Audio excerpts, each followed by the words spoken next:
പവിത്രമായ ഒരു കാര്യമാണ് വിവാഹം. ആ വിവാഹത്തിന്റെ ദിവസം എല്ലാ ആണുങ്ങളും വിവാഹത്തിന്റെ അന്ന് ചോദിച്ചു പറയട്ടെ, വിവാഹത്തിന്റെ അന്ന് അന്യ ആണുങ്ങൾക്ക് പെണ്ണിനെ കാണുന്നതിൽ ഹലാലാവുന്ന മസലുണ്ടോ ഉസ്താദേ? അങ്ങനെ മസലില്ല. അന്ന് കുഴപ്പമില്ല. അത് എത്ര വലിയ ഞാൻ പറയുന്നില്ല. നമുക്ക് റബ്ബിന്റെ ഔദാര്യം കൊണ്ട് കുറച്ചൊക്കെ ഒരു സമ്പത്തുണ്ടായി, സമൂഹത്തിൽ കുറച്ച് സ്റ്റാറ്റസ് ഒക്കെ ഉണ്ടായി. ഇതെല്ലാം ഉണ്ടായപ്പോൾ നമ്മൾ വിചാരിച്ചത് ഇനിയിപ്പോ അങ്ങനെ സൂക്ഷ്മമായിട്ട് ജീവിക്കേണ്ട കാര്യമൊന്നുമില്ല, ഇച്ചിരിയൊക്കെ ഒന്ന് ജനറൽ ആയിട്ടൊക്കെ ഒന്ന് ജീവിച്ചു നോക്കാം എന്നുമായി. മതപരമായ മേഖലകളിൽ ഉത്തരവാദിത്തപ്പെട്ട പോസ്റ്റിൽ ഇരിക്കുന്ന ആളുകളുടെ വീട്ടിലെ കല്യാണത്തിന് വരെ പെൺകുട്ടികളെ പരസ്യമായി സ്റ്റേജിൽ കയറ്റി വീഡിയോ എടുക്കുന്നതും പ്രദർശിപ്പിക്കുന്നതും ഹറാമായ കാര്യം ഒരു പ്രശ്നമല്ലാത്ത ഒരവസ്ഥയിലേക്ക് ആധുനിക കാലഘട്ടത്തിൽ മാറി. അതൊക്കെ പറഞ്ഞാൽ പിന്നെ കളിയാക്കും ആളുകൾ, അതൊക്കെ ഇന്നത്തെ കാലത്ത് ഇല്ലാതെ എങ്ങനെ നടക്കുകയാണ്.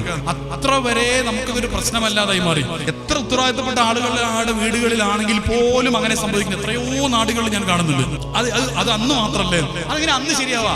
അന്നാണല്ലേ ഏറ്റവും കൂടുതൽ സൂക്ഷിക്കേണ്ടത്. കാരണം കൂടുതൽ ആളുകൾ ഈ പണ്ട് ബാക്കിയുള്ള ദിവസങ്ങളൊക്കെ സൂക്ഷ്മത